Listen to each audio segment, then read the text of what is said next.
தினமல நேயர்களுக்கு வணக்கம். வணக்கம். தாவேகா கூட்டத்தில் மீண்டும் ஒருவர் இயற்கை எழுதியிருக்கிறார். காரணம் யார்? இந்த தாவேகா கூட்டத்தில் விஜய் அவர்கள் பேசிய பேச்சு, எப்ப தண்ணிக்கு ஏற்பாடு பண்ணல, உட்காரத்துக்கு சேர் ஏற்பாடு பண்ணல அப்படின்ற மாதிரி விஷயங்கள் இருந்தாலும் எவ்வளோ கூட்டம் தெரியுமா அப்படின்ற மாதிரி பேசப்படுகிறது.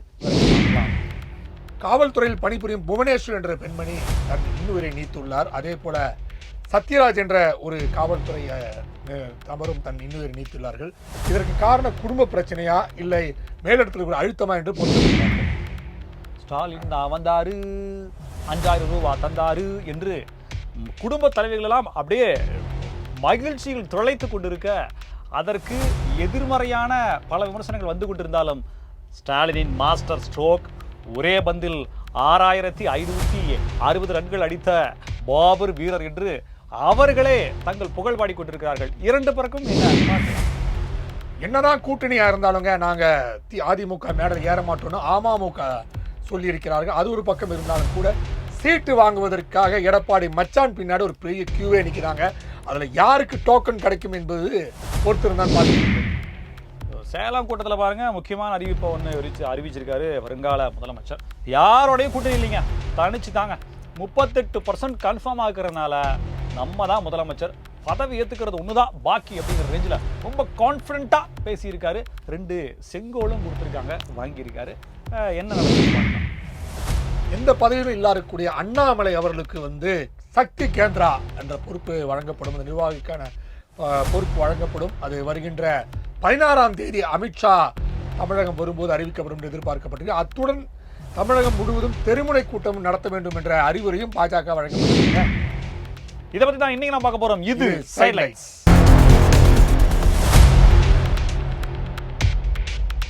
சேலத்தில் நடந்த தாவேகாவினுடைய கூட்டம் முதல்ல மக்கள் சந்திப்பு கூட்டமாக இருந்தது, அப்புறம் நிர்வாகிகள் சந்திப்பு கூட்டமாக சுருங்கி போனது.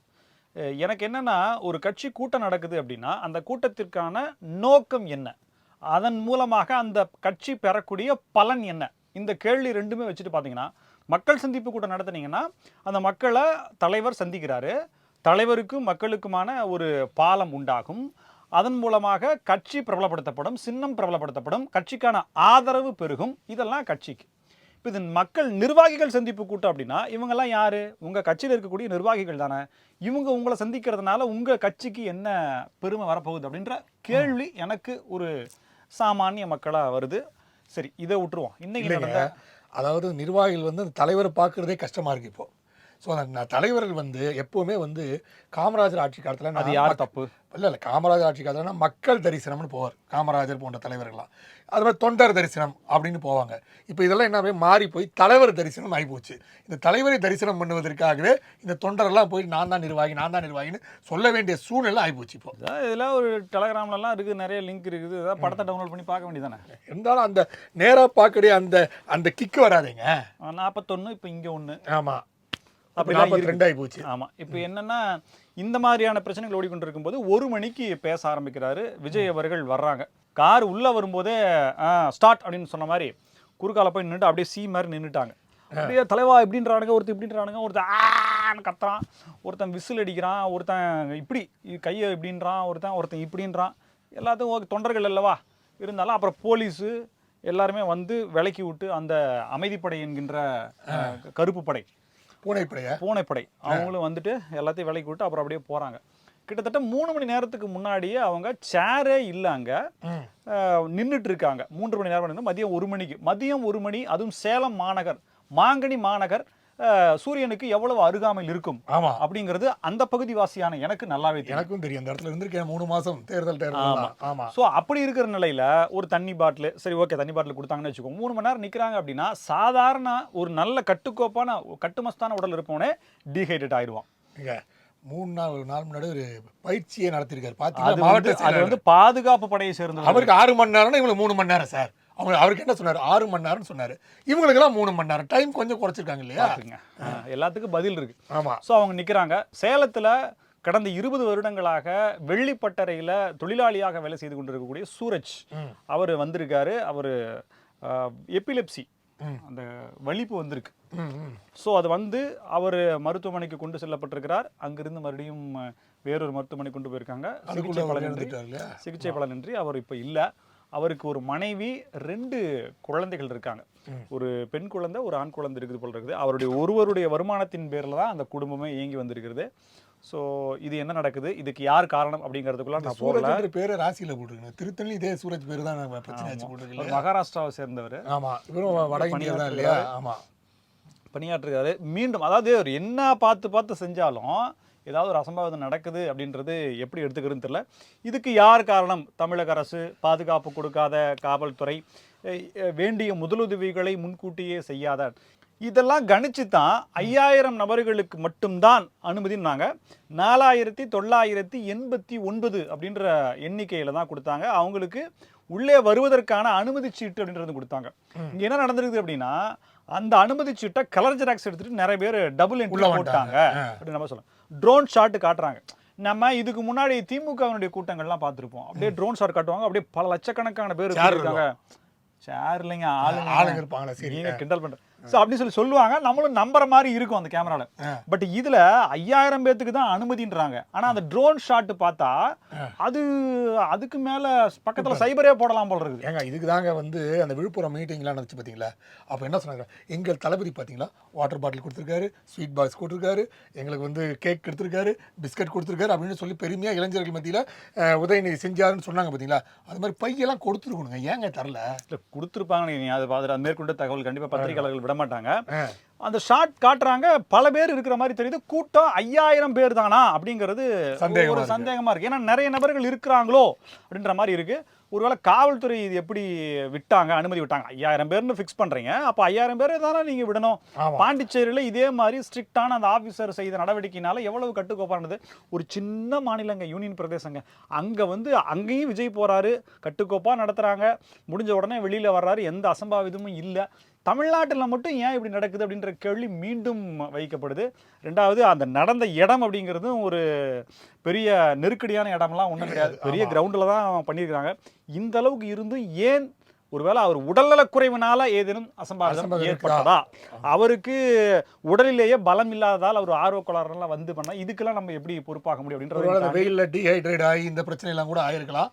இனிமேல் மெடிக்கல் செக்அப்லாம் நடத்தி தான் கூட்டமே நடத்தணும் போட்டுருக்கலாம். வர கரூர்ல சம்பவம் நடந்த பிறகு தாவேகா நிர்வாகிகள் மீது பகிரங்கமாக வைக்கப்பட்ட குற்றச்சாட்டு என்னன்னா, உங்க தலைவரை பார்க்க வந்து தானே இந்த 41 பேர் போனாங்க, அவங்கள போய் சந்திச்சிங்களா அப்படின்றாங்க.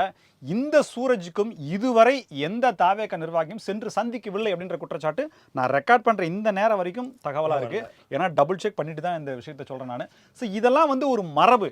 ஒரு அரசியல் கட்சியா அடுத்த முதலமைச்சராக நான் தான் வருவேன் என்று சொல்லக்கூடியவர் இதை பார்த்து ஏன் பயப்படுறாரா அப்படின்ற கேள்வி ஏன் வைக்கக்கூடாது அப்படின்றதும், தன்னுடைய செல்வாக்க ரசிகர்கள் தன் பேர் வைத்திருக்கக்கூடிய அன்பை இந்த அளவுக்கு மிஸ்யூஸ் பண்றாரு அப்படின்னா இதற்கான பலன் நிச்சயம் அவருக்கு கிடைக்காமல் போகாது. ஏன்னா ஏற்கனவே அவர் நிறைய விஷயத்தெல்லாம் சொல்லியிருக்காரு இல்லையா? இந்த இடத்துல கூட்டணி கிடையாது போன்ற விஷயங்கள்லாம் பேசுகிறாலும் கூட உங்கள் விஜய், உங்கள் தம்பி விஜய், உங்கள் அண்ணன் விஜய், உங்கள் மகன் விஜயெல்லாம் சொல்கிறாருல்ல, இவ்வளோ விஷயம் பேசும்போது ஏன் அந்த விஜய் அவங்க வீட்டுக்கு போய் பார்க்கலை? உங்கள் தம்பியா, உங்கள் அண்ணனா, உங்கள் மகனா, உங்கள் அண்ணனா எல்லாம் இருக்காரு, இந்த விஜய் ஏன் அக்கறை இல்லாமல் இருக்கிற கேள்வி ஒரு பக்கம். அவர் இப்படி சொல்லியிருக்காரு என்னன்னா, விஜய் ஏன் வெளியே வரல, பனையூர்லேருந்து வெளியே வரமாட்டாரா அப்படின்னு சொல்லி கேட்குறாங்க. என் வீடு இது, தமிழ்நாடே என் வீடு தான். 8 கோடி தமிழ்நாடு மக்கள் தொகை எவ்வளோங்க? 8 கோடி இப்போதைக்கு நினைக்கிறேன். 8 கோடி சொல்ற நேரம் 8 கோடியா 10 லட்சமா 5 லட்சமா தெரியல. ஸோ 8 கோடியுமே என்னுடைய மக்கள் தான். ஈவன் திமுக காரங்களையும் அதிமுக காரங்களையும் பாஜக காரங்களையும் பாசிச அப்படி எல்லாத்தையும் சேர்த்துக்கிறார். எல்லாருமே என்னுடைய வீடு தான். எல்லாமே 234 தொகுதியில விஜய் தானே நிற்கிறேன் அப்படின்றதுனால அவர் சொல்றாரு. சூரஜுக்கு நீங்க என்ன சொல்றீங்க அப்படின்ற கேள்வியும் இங்க வருது. நம்ம அருண்ராஜ் ஐஆர்எஸ் அவர்கள் செங்கோல் ஒன்று கொடுத்தாரு, வெள்ளி செங்கோல் ஒன்று. வெள்ளி செங்கோல், அப்புறம் வெள்ளி வேல் வேற கொடுத்துருக்காங்களே. வெள்ளி செங்கோலை கதாயுதம் மாதிரி இப்படி வச்சுட்டாப்ல. இல்லைங்க, அது ஒன்று வேல் கொடுத்துட்டு வெற்றிவேல் வீரவேல் திடீர்னு திரும்பி இந்தியா 2 செங்கோல் தான் கொடுத்தாங்க. ஒரு வேலும் கொடுத்துருக்காங்க சேலம் மாவட்டம் சார்பாக. வெற்றிவேல் வீரவேல் இந்து முன்னணி கூட்டத்தை கொண்டு வரணும்னு நினைச்சேன். திடீர்னு வெற்றிவேல் வீரவேலாம் சொல்ல ஆரம்பிச்சிட்டாங்க அப்படின்ட்டு. ஏன்னா அது வழக்கமாக இந்து முன்னணி கூட்டத்தில் கோஷமாக போடுவாங்க. இவர் என்ன வேல் வச்சு அவரும் பயங்கரமாக போஸ்ட் கொடுத்து ஒரு 7 பேர் சுற்றி நின்று ஒரே ஒரு வேலை கொடுத்துருக்காங்க. 7 பேர் இன்னும் போஸ்ட் கொடுத்துருக்காங்க. அதுக்கப்புறம் நீங்கள் சொன்ன விஷயங்கள்லாம் தொடர்ந்து இருக்கும் போது இல்லையா? அந்த 2 செங்கோலையும் வச்சு ஃபோட்டோ எடுத்துட்டு விட்டுருக்காங்க. அடுத்தது பார்த்தீங்கன்னா கூட்டணி பற்றி ஒரு முக்கியமான தகவல் சொல்லியிருக்காரு. ஸோ தனித்து தான் போட்டி, 38% வாக்குகள் இருக்கு அப்படின்னு சொல்லி கான்ஃபிடென்ட்டாக அவர் சொல்கிறார். இப்போ இதுலேருந்து என்ன தெரியுது அப்படின்னா, இந்த பார் நான் போயிடுவேன், இந்த பார் கதவை திறந்துருக்குது, இந்த பார் அவங்க கூப்பிடுறாங்க அப்படின்னு சொல்லி காங்கிரஸ் பூச்சாண்டி காட்டிட்டு இருந்தீங்களா, ஹேய் என்னைக்கா வர்ற, போ போ கிளம்பு அப்படின்னு சொல்லி கிளம்பு அப்படின்னு சொல்லி விஜய் சொல்லிட்டாரு. அப்பா ஒரு தேசிய கட்சிக்கு இப்படி ஒரு கலங்கத்தை பெருமையாப்பா அப்படின்ற மாதிரி. இனிமே வந்து டிஎம்கே டீல் பண்றது லெஃப்ட் ஹேண்ட். என்ன சொன்ன, போயிருவியா, போய் தான் உட்காரேன், போவா வீட்டுக்கு தான் போவா, போயிட்டு திரும்ப இங்கதான் வரணும். அதுல எப்ப எவ்வளவு சீட்டு கேட்டப்பா 41 4 பெரிய விஷயம் 4ல இருந்து ஸ்டார்ட் பண்ணுவாங்க. 4ல இருந்து 40 தான் எவ்வளவு நேரம் போயிட்டே இருக்கணும் வேணும். அது இல்லாம சொல்ல 5000 கொடுத்துருக்காங்கல்ல, எல்லாம் வாங்கிக்கோங்க எல்லாம். ஏன்னா விஜயகாந்த் அதான் சொன்னாரு, தேர்தலுக்கு பணம் கொடுத்து வாங்கிக்கோங்க அப்படின்னாரு. அதே மாதிரி இவரும் சொல்லிட்டாரு, தேர்தலுக்கு பணம் கொடுத்து வாங்கிக்கோங்க. அந்த பணம் தன்னால் தான் கொடுக்கப்பட்டது, தான் தேர்தலுக்கு வந்ததுனாலதான், தான் அரசியல் களத்திற்கு வந்ததுனாலதான் கொடுத்திருக்காங்க அப்படின்ற மாதிரி. அதனால ஓட்டு எனக்கு போட்டுருங்க அப்படின்ட்டாரு. காவல்துறை ஊழியர்கள் அவங்க வந்து அது இந்த இன்ஸ்பெக்டர், அவர் கான்ஸ்டேபிள் அப்படின்னு நகரெல்லாம் இருக்காங்கல்ல, அவங்களுக்கு இந்த மன அழுத்தம் என்பது கொஞ்சம் அதிகமாகவே இருந்து கொண்டிருக்கிறது. அவங்க வந்து பலரும் இந்த குடும்ப மன அழுத்தம், அதுக்கப்புறம் வந்து இந்த அஃபிஷியலில் மிகப்பெரிய அழுத்தம், இது போன்ற விஷயங்கள் காரணமாக தங்கள் உயிரை நீத்துக்குள்ள விஷயம் பயங்கரமாக நடத்துது. இப்போ பார்த்தீங்கன்னா புவனேஸ்வரின்னு ஒரு பெண்மணி 29 வயசு அவங்களுக்கு, அவங்க யார்கிட்டயோ ஒரு கடன் கொடுத்துருக்காங்க போட்டிருக்கு, அந்த பணம் திரும்பி வரவில்லை. அவரோட கணவர் சிலம்பரசன், அவர் வந்து திருமணமானதுலேருந்து அந்த பணம் எங்கே ஏது இப்படின்னு கேட்டுக்கிட்டே இருந்திருக்காரு, டார்ச்சர் பண்ணிகிட்டே இருந்திருக்காரு. இந்த சம்பவத்தில் மன அழுத்தம் அதிகமான காரணத்தால் அந்த பெண்மணி வந்து தன் உயிரை நீத்திருக்காங்க.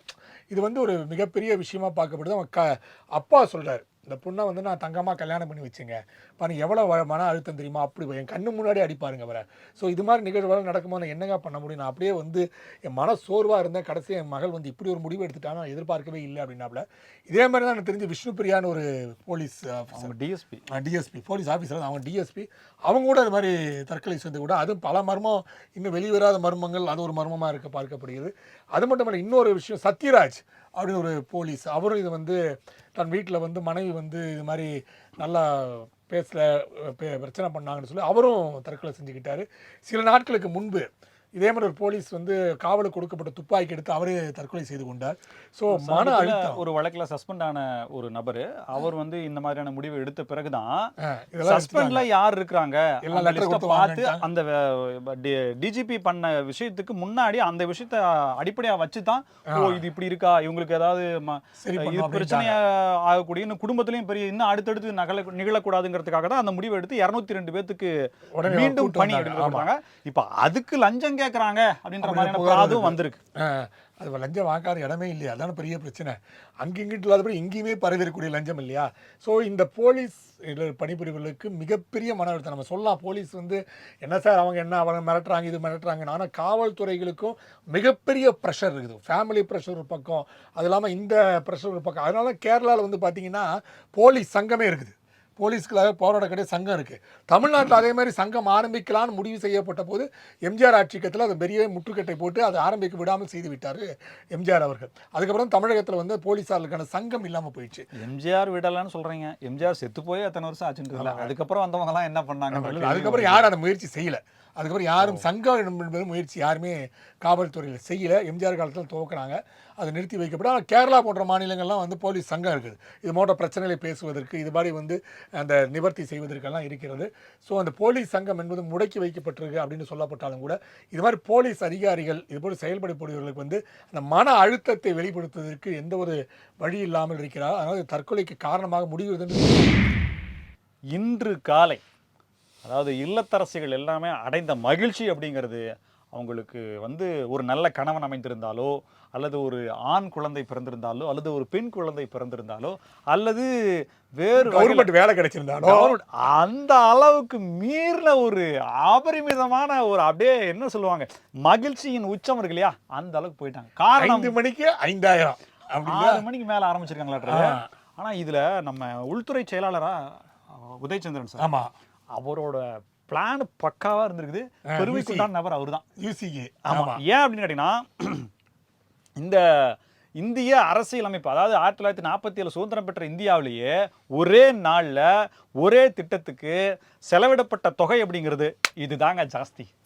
6560 கோடி ரூபாய் அளவுக்கு ஒரே நாள்ல செலவழிச்சிருக்காங்க. 5 லட்சம் கோடி கடன் வாங்கியிருக்காங்களே இவ்வளவுதானே வந்திருக்குது, மீதியெல்லாம் எங்கன்னு சொல்லி நீங்க கேட்கக்கூடாது.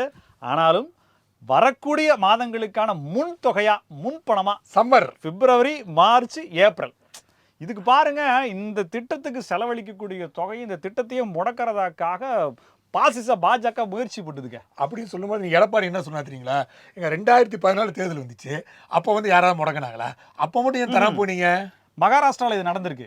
மகாராஷ்டிரால பாஜக ஆட்சி அப்ப முயற்சி பண்ணிருக்காங்க, முயற்சி பண்ணி தடை போட்டாங்க, கொடுக்க முடியல. சோ அதே போல இங்க பண்றாங்கன்ற பயத்துல ஏதோ ஒரு அங்க இருக்கக்கூடிய உடன்பிறப்பு தகவல் கொடுத்திருக்கு. அந்த ரகசிய தகவல் அடிப்படையில் ஒரு ரகசியமான குழு கூடி அப்படியே 2-3 பேர் வச்சு இதுக்கான பணம் எங்கிருந்து வந்துச்சுன்றதா எனக்கு தெரியல. எது கேட்டாலுமே பணம் இல்லையே. ஆதி திராவிடர்கள் உண்டு உறைவிட பள்ளியில வெறும் சோறு தான் போடுறாங்க, ஊறுகாய் வச்சு போடுறாங்க. பல பள்ளிகள்ல சாப்பாடு சரியில்லை. சத்துணவு ஊழியர்கள் வந்து ஸ்ட்ரைக் பண்றாங்க. 5000 பள்ளியில வந்து சத்துணவு வேலையே இல்லையா? ஆமா, தூய்மை பணியாளர்கள் சாப்பாட்டுல கரப்பாம்பூச்சி இருக்குதுன்றது நம்மளே பேசணும். சாப்பாட்டினுடைய அளவு குறைவா இருக்குதுன்றது பேசணும். பல இடங்கள்ல உள்கட்டமைப்பு அப்படிங்கிறதும் சரியில்லைன்றது, ரோடு சரியா போல. இவ்வளவு நிதி சிக்கல் இருக்கும்போது ஏன் முதலமைச்சரே ஒவ்வொரு தடவையும் சொல்றாரு எங்களுக்கு பணம் கொடுக்கலன்னு சொல்றாரு. அப்படி இருக்கும்போது 6560 கோடி ரூபாய் எங்க இருந்து வச்சிருந்த கணக்கு அப்படின்னு கேட்குற மாதிரி ஒரே நாள்ல போட்டு தாக்கியிருக்காங்க. ஸோ இது எந்த அளவுக்கு திமுகவினுடைய தேர்தலுக்கான வாக்குகளாக மாறுமா அப்படின்ற கேள்வி இருக்கு.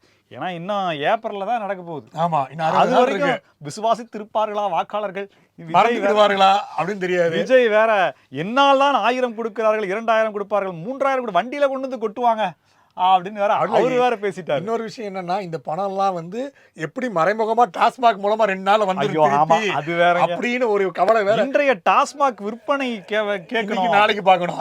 ஆமா, எப்படி 2 நாள் டாஸ்மாக் விற்பனை பார்த்து போட்ட பணத்தை திருப்பி எடுத்துருவாங்க போல இருக்குன்னு சொல்லும்போது, இந்த சம்பவம்லாம் நடக்கும்போது இன்னைக்கு தினமலர்ல மு கருணாநிதின்றவர் முன்னாள் ஆபீசர், ஆமாமா, அவர் ஒரு கட்டுரை எழுதியிருக்கார். அதில் அதுக்கு வேற சம்பந்தமான விஷயம் இல்லை.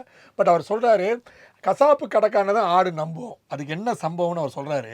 ஆடு வந்து மந்தையில் போயிட்டு இருக்கும்போது பிரிஞ்சு போகுமா. அவள் போகும்போது வந்து ஆடு ஓட்டுறான் இல்லையா, அதை குச்சி எடுத்து தட்டுவோம் அப்படியா, வலது பக்கம் இடது பக்கம். அப்போ 2 தொடையில அது அடிபடுமா.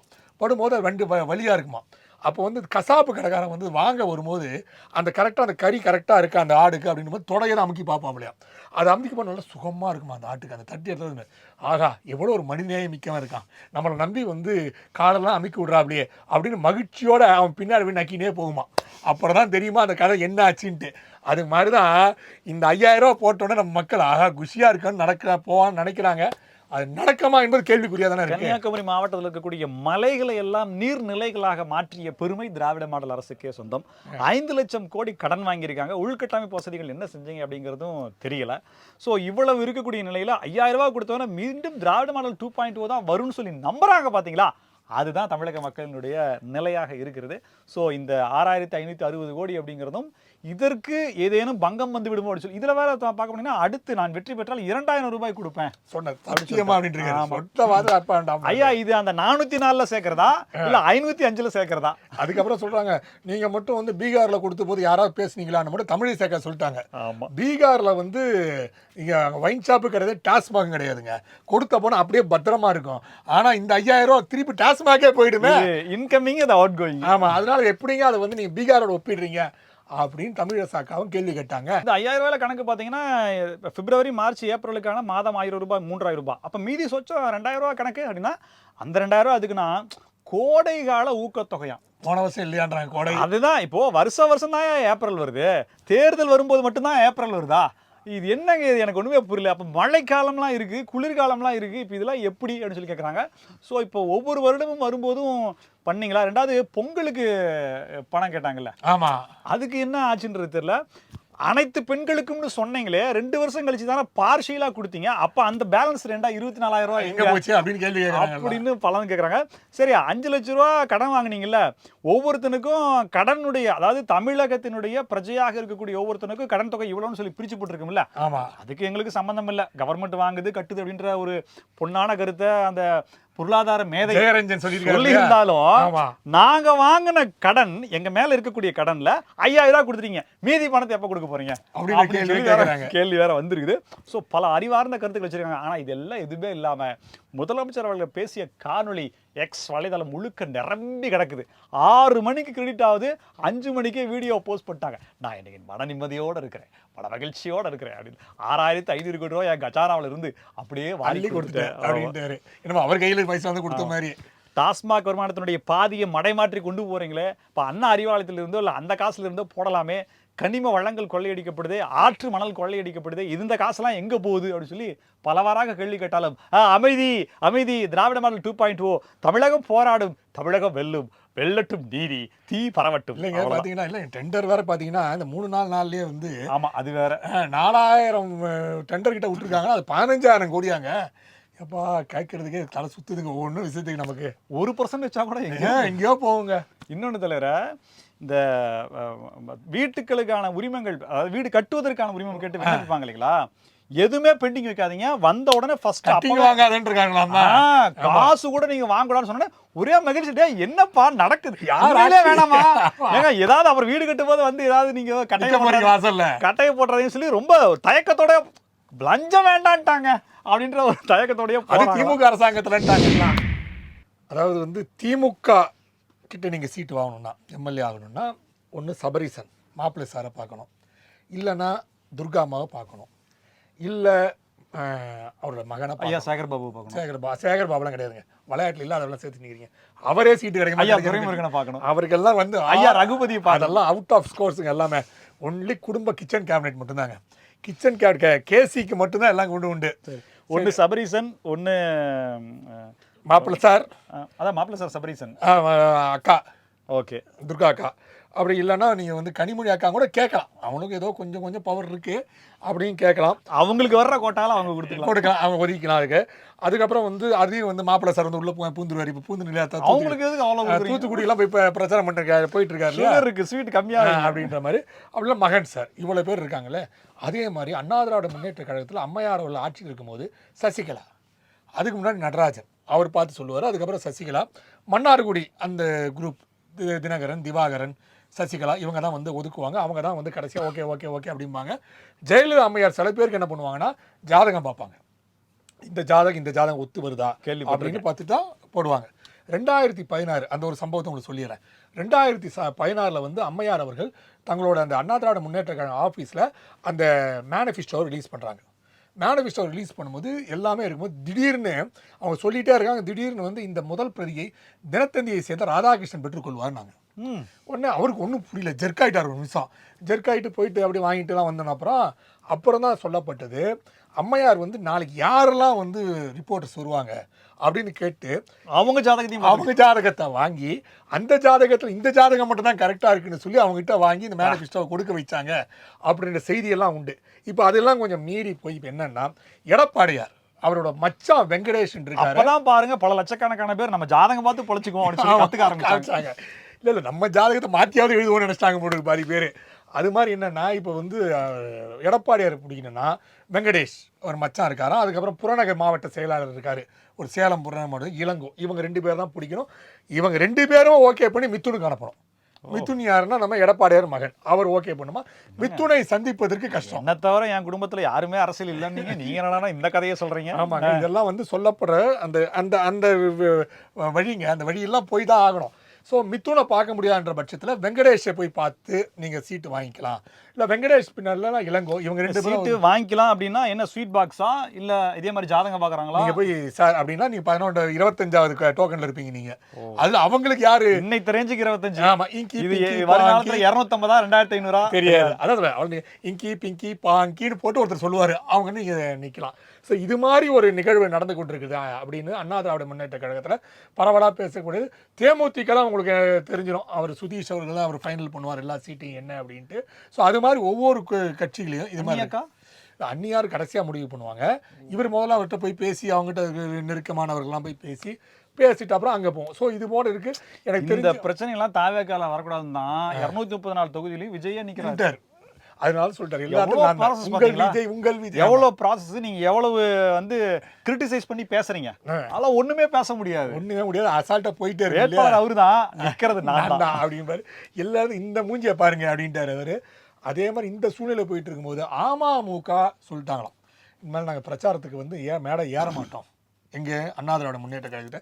ஏன் படிக்கட்டு ஜாஸ்தியா இருக்குதா, உயரமா இருக்குதா? இல்ல அவனுக்கு வந்து வைக்கிச்சு போட்டுக்குது அப்படி சொல்லாமா, லிஃப்ட் கேக்குறாங்க. ஆமா இல்லைங்க, ஹெலிகாப்டர்ல இருந்து இறக்கி விடுங்க. கூட்டணியில வந்து சொந்த பண்ணக்கூடாதான்னா நம்ம எல்லாம் பங்காளின்னு பேசிக்கிறோம், அதெல்லாம் வெளியே, உள்ளுக்குள்ள அதெல்லாம் கிடையாது.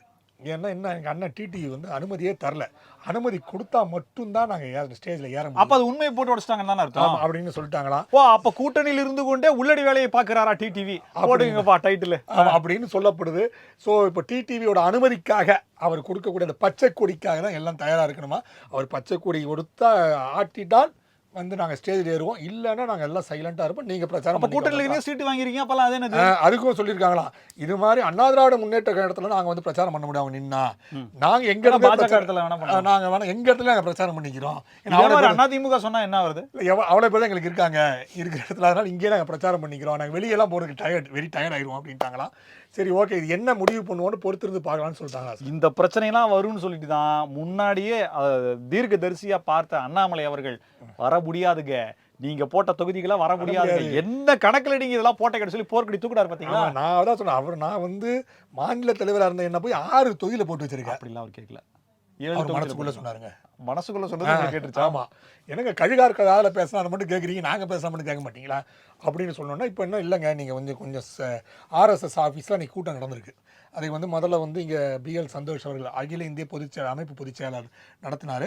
அதுக்கப்புறம் வந்து அந்த பக்கம் போன இதுக்கு ஆர்எஸ்எஸ் அழைத்ததன் பேரில் தான் அண்ணாமலை சென்றார். ஆர்எஸ்எஸ் ஆஃபீஸ் போயிருக்காரு, ஏன்னா பிஎல் சந்தோஷ் மீட்டிங் அவர் வரல, கமலாலயத்துக்கு வரல, சக்தி காரியாலயத்துக்கு அவர் போயிருக்கு. சக்தி காரியாலயங்கிறது ஆர்எஸ்எஸோட காரியம், பஞ்சவடின்றது சேட்பட்டில் இருக்குது.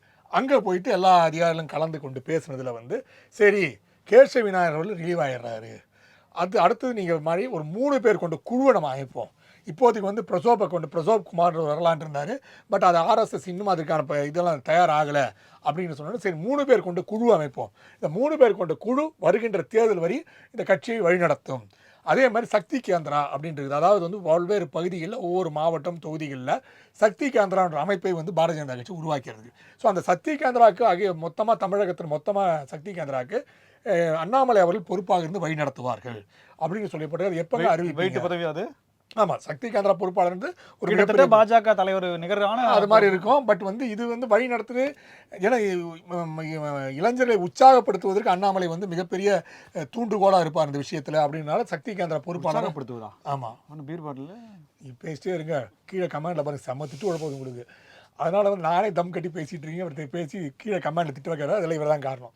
அதாவது உற்சாகப்படுத்துவதற்காக அவர் வந்து களத்தில் இறங்கி இருக்கின்றாரு. அண்ணாமலைக்கு சப்போர்ட் பண்ணி பேசுற இவரு ரொம்ப நல்லவர், நல்லா பார்த்துங்க. ஆமாம், பின்னாடி பழைய வீடியோலாம் எடுத்து பாருங்க. அதனால இவர் வந்து நம்மளை ட்விஸ்ட் பண்ண பார்ப்பாரு. அதனால் நேயர்களே, இந்த நிகழ்வு வந்து வருகின்ற 16ஆம் தேதி அமித்ஷா அவர்கள் வந்து வரப்போறாருல, அந்த நிகழ்வில் வந்து அவர் அறிவிப்பு வெளிவரும் என்று எதிர்பார்க்கப்பட்டிருது. ஸோ பாஜகவுக்கு பலரும் இதற்காக எதிர்பார்க்கிறாங்க. இன்னைக்கு காலையில் அந்த 5000 ரூபாய் இல்லத்தரசிகளுக்கு கிரெடிட் ஆனதுக்கு பின்னாடி இன்னொரு அரசியல் ஒளிந்திருப்பதாக சொல்லப்படுகிறது. என்ன அப்படின்னா, விஜய் சேலம் போனார் இல்லையா, அந்த செய்தி, அதனை சார்ந்த சின்ன சின்ன விஷயங்கள் வேணா பெட்டி செய்தியாகவும் கேள்வி பதிலாகவும் நிறைய வந்துடும், அது தலைப்பு செய்தி வரக்கூடாது, நான் தாண்டா இன்னைக்கான தலைப்பு செய்தின்னு சொல்லி திமுக பிளான் பண்ணதாகவும். அதுக்கு 6 லட்சம் கோடியாங்க? 6 லட்சம் கோடி? 6000 கோடி தாங்க. 6000 கோடி? அப்ப அதுக்கு 6000 கோடி செலவு. இதனே கொடுக்கறதானங்க இது. இப்போ அடுத்தடுத்த மாதங்கள்ல கொடுக்க முடியாதுன்றனால அது கொடுக்கறதானே அப்படின்ற மாதிரி. அந்த கோடை காலம் தான் என்ன இடிச்சுனே. அதுதான் அந்த 2000 கோடை கால பலன்லாம் என்னங்க, இது கோடை காலம், கோடை வரலையான்னு கேட்கறாங்க. சரி ஓகே, போங்க போங்க அப்படின்ற மாதிரி சொல்றாங்க. இதுக்கு இடையில இன்னொரு வீடியோ வெளியாகி இருக்கு. என்ன வீடியோ? தமிழக பத்திரிகை வரலாற்றில் அப்படின்னு சொல்ற மாதிரி. என்ன அப்படின்னா, விஜய ஒரு என்டிடிவி குழு வந்து பேட்டி எடுக்கிறாங்க. மற்ற தலைவர்கள்லாம் அந்த நிலையத்துக்கு போய் அங்க பேட்டி கொடுக்குறாங்க. பட் எதிர்கால முதலமைச்சரான விஜய் அவர்களுக்கு இவங்க போய் பேட்டி எடுக்கிறாங்க. பேட்டி எடுக்கிறாங்க, அதை பேட்டியாவது போடுவாங்கன்னு பார்த்தா பேட்டி போடல, கடைசி வரைக்கும் மறைச்சு வச்சிருக்காங்களோ. சொன்னாருன்னு கேள்வி பதில் மட்டும் இந்த அச்சு ஊடகத்துல வர மாதிரி. இதை நம்ம ஏற்கனவே பேசியிருக்கோம். இப்ப என்னன்னா, இந்த லால் சலாம் படம் வந்துச்சு. ஆமா, அதுல வந்து டிஸ்க் காணாம போயிடுச்சு, நாங்க பாத்தீங்களா, அது மாதிரி டிஸ்க் காணாம போயிடுச்சா? சரி ஓகே. அப்ப டிஸ்க் காணாம கண்டென்ட் எப்படி இருக்கும்? இல்ல அது படம் வந்துச்சு ஆடியோ தான் இல்ல எதுவுமே இல்ல அது மாதிரி இது மட்டும் பாதி அழிஞ்சு பாதி இருந்திருக்கும். இப்போ என்னன்னா விஜய பேட்டி எடுத்த ஆங்கர் இருக்கார் இல்லையா, அவரை பேட்டி எடுத்து போட்டிருக்காங்க. இதுதாங்க நிலைமை. ஐயோ சாமி வரல பூசாரி வந்து நுட்டார் அப்படின்ற மாதிரி இது எடுத்து போடுற, இது என்னன்னு எனக்கு புரியல. இதை அப்படியே பின்பற்றி இந்தியா டுடேவும் இதே மாதிரியான பேட்டியை சமீபத்தில் வெளியிட்டு இருக்காங்க. இது என்னன்னே என்ன மாடல் பிளாஸ்ட் கடைசி வரைக்கும் வெடிக்கவே மாட்டேங்குது. இல்ல எனக்கு ஒரு மன ஒருத்தர் கட்டத்துல ஒரு 15 நாள் இருக்குங்க. பிஜேபியோட மூத்த தலைவர் ஒருத்தர் உடம்பு சரியில்லாம அப்போலோல படுத்திருக்காரு. ஹெச்ராஜா தானே? ஆமா, அவர் வந்து பல தலைவர்கள் போய் பாக்குறாங்க வராங்க. எடப்பாடியார் பாக்குறாரு, ஸ்டாலின் பாக்குறாரு. நீங்க ஏதோ சொல்ல போறேன்னு பேர் சொல்லாம சொல்லுங்க. ஆமா, நான் பேர் சொல்லிட்டீங்க. அது மாதிரி எல்லாமே பார்க்க போறாங்க. எனக்கு கடைசி வரை அச்சமாவே இருந்துச்சு. என்னன்னா பனையூர்ல இருந்து ஃபோன் பண்ணி அவர் ஆம்புலன்ஸ்ல இங்க பனையூருக்கு வந்துட்டீங்கன்னா நான் அவருக்கு ஆறுதல் சொல்றேன், நீங்க திருப்பி அப்போலோல போய் அட்மிட் ஆயிடுங்க அப்படின்னு சொல்லுவாங்களோன்னு பயத்திலேயே இருந்தாங்க. நானு வேற லெவலுங்க. அதனால அந்த பயத்துல இருந்தேன். ராஜா நான் கிட்ட சொல்லக்கூடாதுன்னு நினைச்சேன், ஷோட சொல்லிட்டேங்க. நான் என்னன்னு தெரியல, இந்த பாதிக்கப்பட்ட அந்த சுராஜ் குடும்பத்துக்கு இழப்பீடு வழங்கப்படுமா அல்லது கண்டும் காணாமலே விட்டு விடுவார்களா, இல்லை இதுக்கு ஒரு புது கதையை போடுவாங்களா அப்படின்றதும் இருக்கு. போய் நிர்வாகிகள்லாம் சந்திங்கப்பா, அடுத்த முதலமைச்சர் நீங்க என்ன போய். இதே போல பல புதிய தகவல்களோடு மீண்டும் உங்களை சந்திக்கிறோம். இது சைட்லைட்ஸ். நன்றி.